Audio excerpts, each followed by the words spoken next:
Hello दोस्तों, कैसे हो आप सब। आई होप आप सब लोग ठीक ही होंगे। तो आज हम लोग फूड पैकेजिंग का 6th पार्ट डिस्कस करने जा रहे हैं।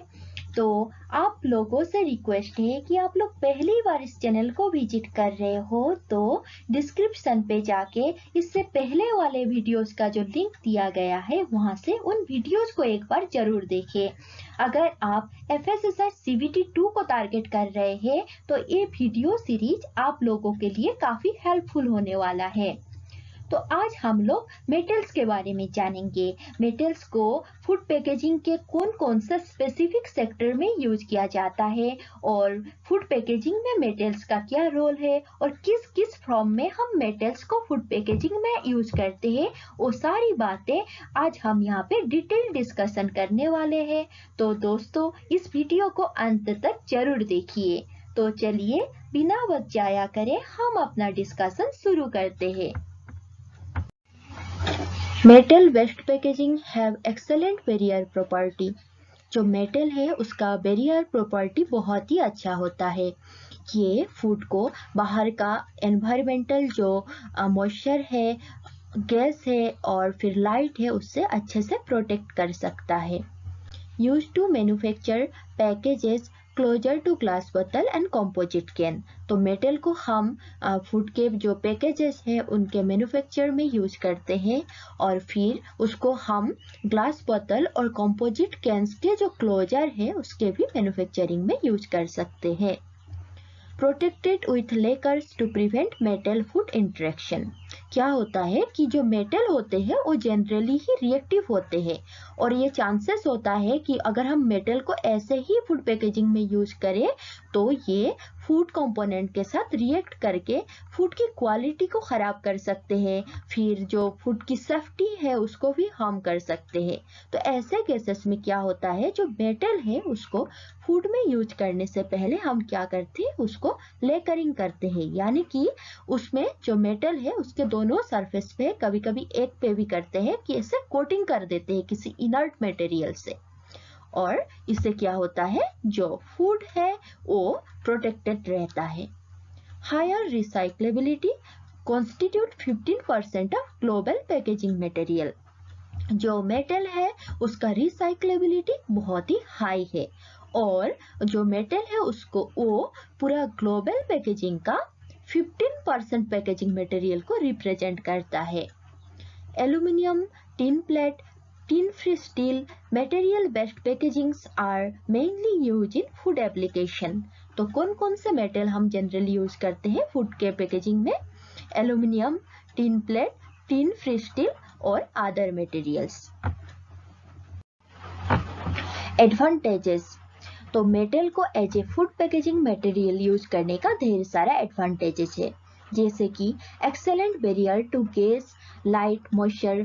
जो मेटल है वो फूड को लाइट, गैस और मॉइस्चर से बहुत ही इजीली प्रोटेक्ट कर सकता है, यानी कि इसका जो बैरियर प्रॉपर्टी है वो काफी स्ट्रांग है। Recyclability, easy conversion into various shapes. जो मेटल है वो रिसाइक्लेबल होते हैं और मेटल को हम इजीली किसी भी शेप पे कन्वर्ट कर सकते हैं। withstand high heating temperature and it has a rigid structure। जो मेटल है वो हाई हीटिंग टेम्परेचर को भी withstand कर सकता है, यानी कि हम मेटल को हाई हीट प्रोसेसिंग के दौरान भी as a packaging material use कर सकते हैं। और मेटल का जो स्ट्रक्चर है वो काफी रिजिड एंड हार्ड होता है, इसलिए हम उसको फूड के पैकेजिंग में यूज करते हैं ताकि जो एनवायरमेंटल स्ट्रेस है उससे फूड को प्रोटेक्शन मिले। डिसएडवांटेजेस। मेटल्स का यूज का कुछ कुछ डिसएडवांटेजेस भी है, जैसे कि carbon dioxide emission from metal manufacturing unit. जो मेटल का मैन्युफैक्चरिंग यूनिट है वहां से कार्बन डाइऑक्साइड एमिट होता है और वो एनवायरनमेंट को पोल्यूट कर सकता है और इससे एयर पोल्यूशन की चांसेस बढ़ जाते हैं। और leaching harmful chemical from metal container to food, ये मेन कंसर्न है, जो कि मेटल के जो केमिकल्स है, हार्मफुल केमिकल्स, और फूड में आ जाते हैं और फूड का जो क्वालिटी है, सेफ्टी है, उसको डिग्रेड कर देते हैं।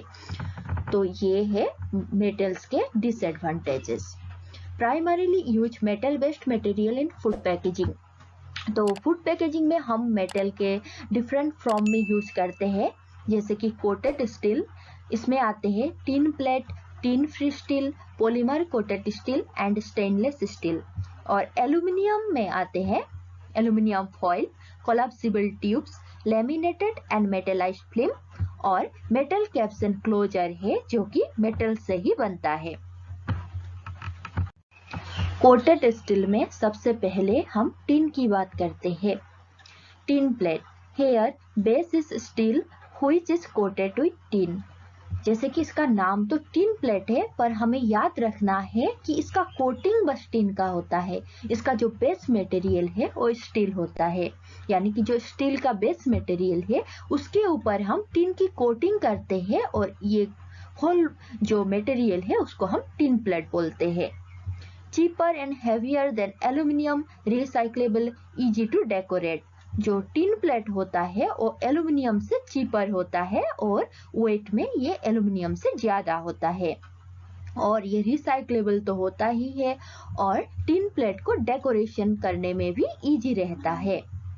Impermeable to moisture and gases, withstand high temperature. Tin plate जो है वो मॉइस्चर और गैसेस की पासेस को अलाउ नहीं करता, यानी कि ये बहुत अच्छा moisture and gas barrier provide करता है और ये हाई टेम्परेचर को भी विथस्टैंड कर सकता है। Suitable for sterile product preparation, जो स्टेराइल प्रोडक्ट प्रिपेयर करते हैं, जो फूड का स्टेरिलाइजेशन होता है, इन सब में हम टिन प्लेट की जो as a packaging material use कर सकते हैं। Tin plate used for food and drink cans should be of thickness 0.15 to 0.49 mm, coated both sides with dipping or electro deposition। तो हम पहले भी बोल चुके हैं कि जो टिन प्लेट होता है उसका बेस जो होता है वो स्टील होता है, उसमें हम टिन की कोटिंग करते हैं और कोटिंग दो तरफ से कर सकते हैं, एक है डीपिंग और दूसरा होता है इलेक्ट्रो डिपोजिशन। तो जो टिन प्लेट है उसको हम जो कैन्स फॉर्मेशन में यूज करते हैं उसका थिकनेस होना चाहिए 0.15 टू 0.49 मिलीमीटर।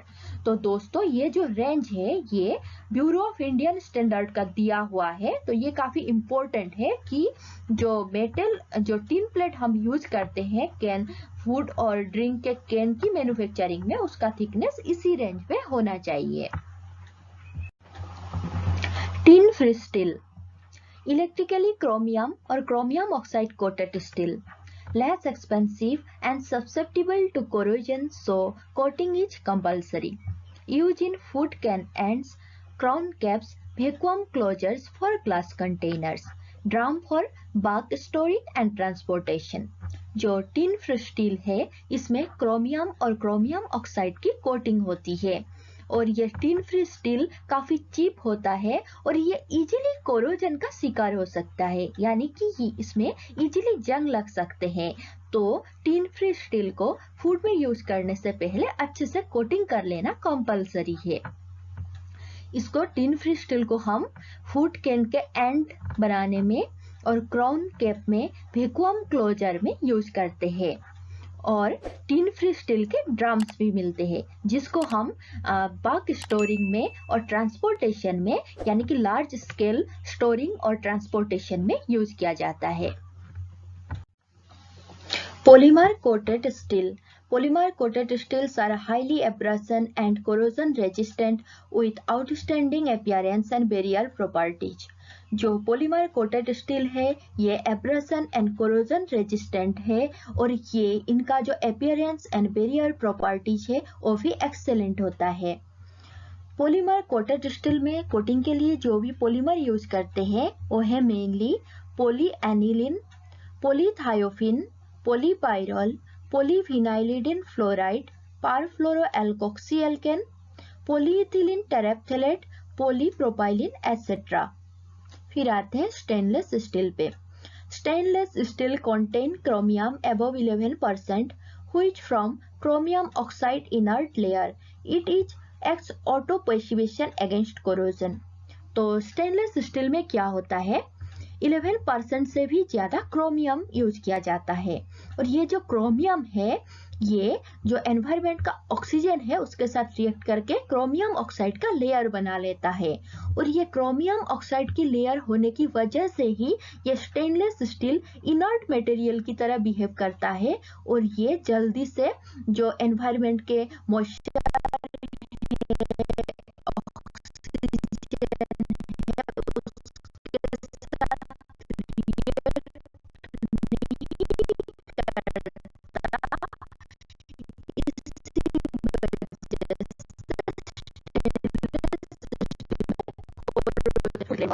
तो जो 3 टाइप के स्टेनलेस स्टील है, ऑस्टेनिटिक, फेरिटिक एंड मार्टेनसिटिक, जो ऑस्टेनिटिक टाइप का स्टील है उसी को हम फूड एप्लीकेशन में यूज करते हैं। Stainless steel costly compared to the aluminum and tin used for returnable container for beer, wine and soft drink। तो स्टेनलेस स्टील जो है वो एल्यूमिनियम और टिन से ज़्यादा कॉस्टली होता है, और उसको हम बियर, वाइन और सॉफ्ट ड्रिंक के जो रिटर्नेबल कंटेनर है उसकी मैन्युफैक्चरिंग में यूज करते हैं। Aluminium excellent weldability use to make seamless container. जो एल्यूमिनियम है वो इजीली वेल्डेबल होता है, इसीलिए हम इसको सीमलेस कंटेनर की मैन्युफैक्चरिंग में यूज करते हैं। Use as a light weight packaging material on its pure form for sea foods, soft drink cans etcetera. तो एल्यूमिनियम का जो वेट होता है वो काफ़ी कम होता है, तो लाइट वेट पैकेजिंग मटेरियल के तौर पे हम इसको सी फूड और सॉफ्ट ड्रिंक कैन के मैन्युफैक्चरिंग में यूज करते हैं। Used for making foil, can, laminated and metallized packaging material in combinations with paper and plastic। तो एल्यूमिनियम को हम foil, can, laminated and metallized packaging material के तौर पे यूज करते हैं, पर एल्यूमिनियम को हम अकेले जनरली कम ही यूज करते हैं, इसको हम पेपर और प्लास्टिक की ब्लेंडेड फॉर्म में यूज करते हैं। Use in different forms like collapsible tubes, bottles, caps, closures, retort pouches, laminated and metallized film. तो एल्यूमिनियम को हम इजीली कोई भी शेप दे सकते हैं, तो इसको हम कोलैप्सिबल ट्यूब्स, बोतल, caps, closures, retort pouches, laminated and metallized film के तौर पे जनरली यूज करते हैं। Aluminium foil. Aluminium with 99% purity available in the form of thin roll flat sheet with 4 to 150 micrometer thickness. Very good malleability, impermeable to moisture and gas, and takes the shape of the food product over which it is wrapped। जो aluminium foil है वो 99% purity में generally available होता है, और इस foil का general thickness range होता है 4 to 150 micrometer. Aluminium foil highly malleable होता है, तो ये और इसका बैरियर प्रॉपर्टी भी मॉइस्चर और गैस के टुवर्ड्स बहुत स्ट्रांग होता है, और ये हाईली मेलिएबल होने के कारण जिस भी फूड को हम एल्यूमिनियम फॉयल से रैप करते हैं और उसी का शेप ले लेता है। Aluminium collapsible tubes use for cheese spread, mustard cream, butter, honey, condensed milk, mayonnaise, tomato ketchup, jams and jellies. तो एल्यूमिनियम के जो कोलैप्सिबल ट्यूब से उसको हम cheese spreads, mustard cream, butter, honey, condense milk, mayonnaise, tomato ketchup, jams और jellies के packaging में use करते हैं। और एल्यूमिनियम बोटल्स भी होते हैं जिनको कॉइल टू कैन प्रोसेस से मैन्युफैक्चर किया जाता है, और इसको हम एरोसोल एंड बियर की पैकेजिंग में यूज करते हैं। एरोसोल यानी कि जो स्प्रे फॉर्म में जो फूड होते हैं, जैसे कि चॉकलेट स्प्रे हो गया और चीज फोम हो गया, उन सब के जो पैकेजिंग है, उनका जो पैकेज्ड कैन है उसकी मैन्युफैक्चरिंग भी हम एल्यूमिनियम से कर सकते हैं। Laminated and metallized film. Aluminium is laminated with variety of paper and plastic to improve barrier property। Aluminium को हम पेपर और प्लास्टिक से लेमिनेट करते हैं ताकि इसका जो बैरियर प्रॉपर्टी है वो इम्प्रूव हो जाए। Used in premium category of food product like dried herbs, soups etcetera. तो लेमिनेटेड फिल्म जो है इनको हम ड्राइड हर्ब्स और सूप्स के पैकेजिंग में यूज करते हैं। Metallization implies deposition of aluminum vapor or fumes over plastic packaging material।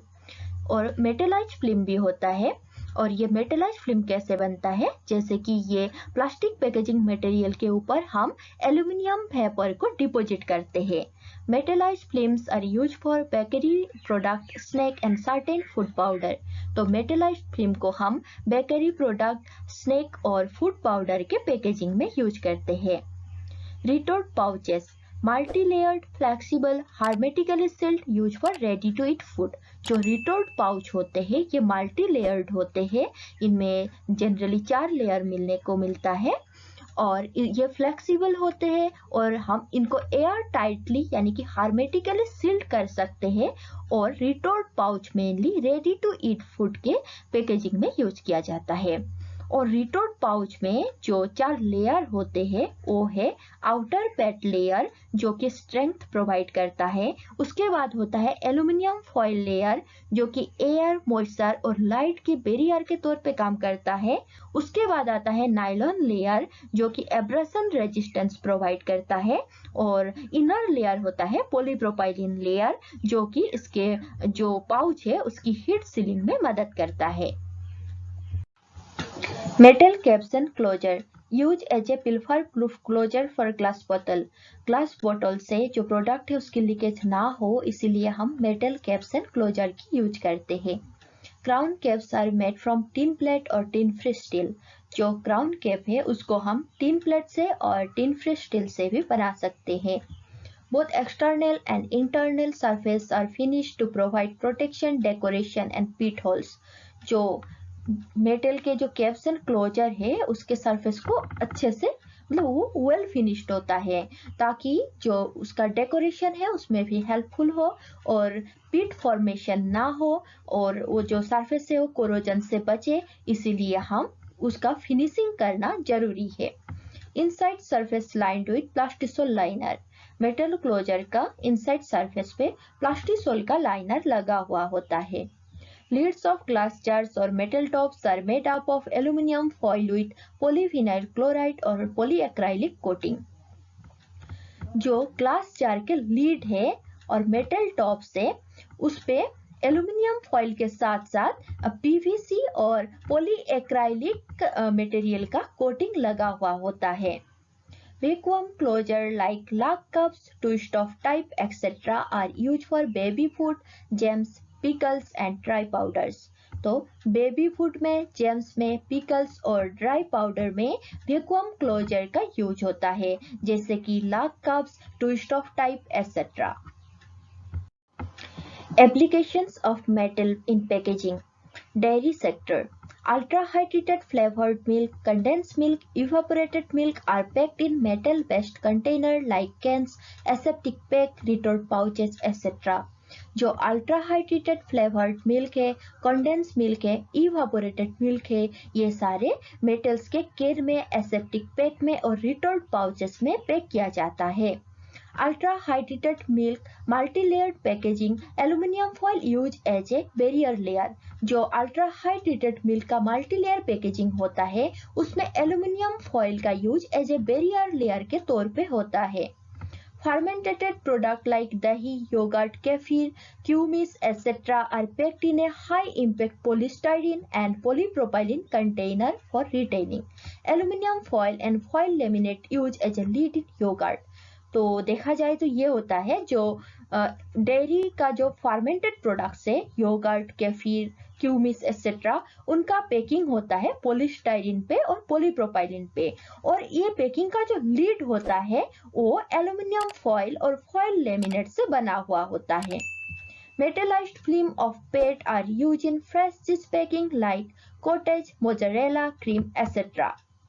तो metallized film of PET are use in fresh cheese making. जो फ्रेश चीज के पैकिंग है उसमें हम पेट का मेटलाइज्ड फिल्म का यूज करते हैं। उसी तरह खोआ, रसगुल्ला, गुलाब जामुन, पनीर, छाना, घी एक्सेट्रा जो मिल्क के प्रोडक्ट है उसकी पैकेज हम टिन कंटेनर पे करते हैं। लेकर tin container are absolute necessity for ghee packing. तो घी के पैकिंग में हम लेकर टिन कंटेनर का यूज करते हैं। Börfi stored in tin can has a shelf life of 150 days at 30 degree Celsius. जो टिन कैन में हम बर्फी का स्टोर करते हैं उसको हम 30 डिग्री सेल्सियस में 150 डेज तक इसको स्टोर करके रख सकते हैं। Ice cream is packed on tin containers and stainless steel container. Ice cream के पैकेजिंग में भी हम टिन कंटेनर और स्टेनलेस स्टील के कंटेनर का यूज करते हैं। Powder, dairy product, infant milk powder, whey powder, cream powder etcetera are packed in metal और tin cans. Metal cans mainly tin cans का यूज हम पाउडर, डायरी प्रोडक्ट के स्टोरेज में करते हैं। Infant milk powder, whey powder, cream powder ये सारे हम टिन कैन में पैक कर सकते हैं।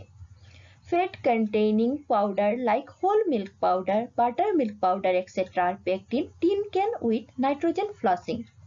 जो हाई फैट कंटेनिंग पाउडर होते हैं जैसे कि होल मिल्क पाउडर हो गया, बटर मिल्क पाउडर हो गया, इसमें क्या होता है अगर हम नॉर्मली पैक करें तो उसके अंदर का पैकेट के अंदर का ऑक्सीजन के साथ ये रिएक्ट करके रेंसिडिटी क्रिएट कर सकता है, तो इसका जो क्वालिटी है वो खराब हो सकता है। इसी वजह से हम क्या करते हैं कैन के अंदर, मेटल कैन के अंदर नाइट्रोजन की फ्लशिंग करके हम इनको पैक्ड करते हैं। Beverage sector. Carbonated beverages require container which can hold the internal pressure of carbon dioxide and corrosion resistance at the same time. Carbonated beverage में क्या होता है जो बाहर से उसमें हम कार्बन डाइऑक्साइड का एडिशन करते हैं, इसी वजह से जो उसका कंटेनर है उसके अंदर हाई प्रेशर क्रिएट होता है। तो कार्बन डाइऑक्साइड के प्रेशर को होल्ड करने वाला ऐसा स्ट्रॉन्ग कंटेनर को ही हम बेवरेज के पैकेजिंग में यूज करते हैं। साथ ही और एक रिक्वायरमेंट ये है कि जो कंटेनर है वो कोरोजन फ्री होना चाहिए, कोरोजन रेजिस्टेंट होना चाहिए। Enamel 2-piece cans are used to overcome the flavor deterioration imparted by 3-piece can. जो 3-piece can है उसमें जल्दी ही फ्लेवर डिटोरियोरेट होता है, इसी वजह से हम एनामेल 2-piece cans का बेवरेज सेक्टर में यूज करते हैं। Aluminium cans with stay on tab opening use in beer. जो एल्यूमिनियम कैन होते हैं स्टे ऑन टैब ओपनिंग वाले वो हम बियर के पैकेजिंग में यूज करते हैं, पर हम एल्यूमिनियम कैन को वाइन की पैकेजिंग में यूज नहीं करते क्योंकि जो एल्यूमिनियम है वो वाइन के साथ रिएक्ट करके सल्फर लिबरेट कर सकता है, इसी वजह से उसका वाइन का जो स्मेल है वो खराब हो सकता है। इसी वजह से हम एल्यूमिनियम कैन को बियर के पैकेजिंग में तो यूज करते हैं पर वाइन की पैकेजिंग में हम इसको यूज नहीं कर सकते। Fruits and vegetable. Sulfur rich vegetables like garlic, asparagus when packed in metal releases hydrogen sulfide gas and metal sulfide has been produced, which in turn develop black staining. Zinc oxide paste coating is used to prevent the black spot. जब हम sulphur rich vegetables जैसे कि garlic, asparagus वगैरह को metal container में pack करते हैं तो क्या होता है हाइड्रोजन सल्फाइड गैस लिबरेट हो जाता है और मेटल सल्फाइड प्रोड्यूस होता है और इसी वजह से जो प्रोडक्ट है उसमें ब्लैक स्टेनिंग आ जाता है। तो इस ब्लैक स्पॉट को प्रिवेंट करने के लिए ही हम कैन पे जिंक ऑक्साइड का कोटिंग यूज करते हैं। If pineapple canned in tin plate without coating creates attractive yellow color which is not safe for consumption.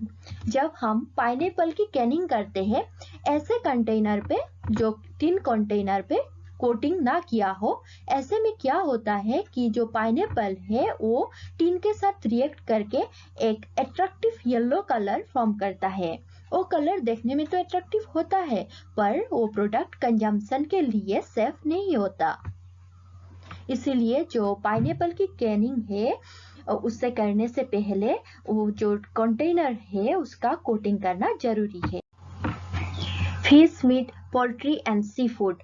Fish product like mackerel, mussel, fish curry, tuna, prawns canned in polymer coated tin-free steel. जो fish product है जैसे कि mackerel, muscle, fish curry, tuna और prawns ये सब को हम polymer coated tin free steel पे पैक करते हैं। उसी तरह tuna fish packed in open top sanitary cans with sulphur resistance लेकर। जो टूना फिश है उसकी पैकेजिंग में हम ओपन टॉप सैनिटरी कैन्स का यूज करते हैं और ऐसे कैन में सल्फर रेजिस्टेंस कोटिंग का होना जरूरी है। रहू fish curry packed in A polyester coated TFS. जो टिन फ्री स्टील है उसमें पॉलिएस्टर की कोटिंग करके हम रोहू फिश की कैरी को पैक करते हैं। उसी तरह रोगन जोश की पैकिंग हम 4 लेयर रिटोर्ट पाउच में करते हैं और सीयर फिश कैरी के पैकिंग में हम 3 लेयर फ्लेक्सिबल रिटोर्ट पाउच का यूज करते हैं। तो रोगन जोश क्या है? ये एक कश्मीरी फिश प्रोडक्ट है। Bakery and confectionery. Chocolate blank wrapping is done with aluminum foil and LDPE. जो चॉकलेट है उसके रैपिंग पे हम aluminium foil and low density polyethylene का यूज करते हैं। High quality chocolate, cookies, crackers are packed in metal box. जो high quality chocolate, cookies, crackers ये सारे पैक करने में हम मेटल बॉक्स का यूज करते हैं। Nitrogen flushed metal cans use in fried snack product. जो फ्राइड स्नैक प्रोडक्ट है ये हाई ऑयल कंटेनिंग होते हैं, तो कहीं ऑक्सीडेटिव डिग्रेडेशन ना हो इसीलिए इनके पैकेजिंग में हम मेटल कैन्स के अंदर नाइट्रोजन गैस की फ्लशिंग करते हैं। Metallized film use in confectionery and bakery product. तो बेकरी एंड कॉन्फेक्शनरी प्रोडक्ट के पैकिंग में हम मेटलाइज्ड फिल्म का यूज करते हैं। उसी तरह एल्यूमिनियम फॉइल को हम बिस्किट रैपिंग में भी यूज करते हैं। Coffee and tea. Flexible laminated packages having aluminum as the middle layer used for packaging of roasted and powdered coffee. तो रोस्टेड एंड पाउडर्ड कॉफी के पैकेजिंग में जो फ्लेक्सिबल लेमिनेटेड पैकेजेस का use होता है उसमें एल्यूमिनियम को as a middle layer use करते हैं। In instant coffee packaging, there is a widespread use of metal cans with aluminum layer between PET and LDPE. जो इंस्टेंट कॉफी है उसके पैकेजिंग में जो मेटल कैन का यूज होता है उस पे भी हम एल्यूमिनियम लेयर का यूज करते हैं और ये एल्यूमिनियम लेयर जो है उसको पेट और LDPE लेयर के बीच में रखा जाता है। In tea packaging, paperboard cartons with aluminum foil liner and metal containers with step-on lids has been used.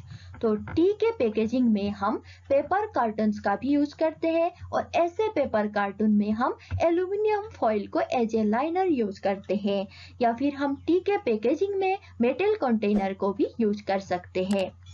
Aluminium foil used in bulk packaging of tea in the form of tea chest liner. तो जो T का large scale packaging है उसमें हम aluminium foil को as ए chest liner भी use कर सकते हैं।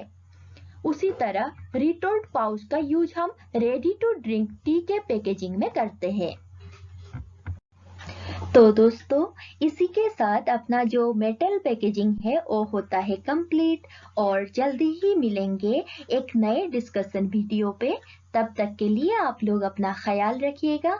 Bye bye, take care.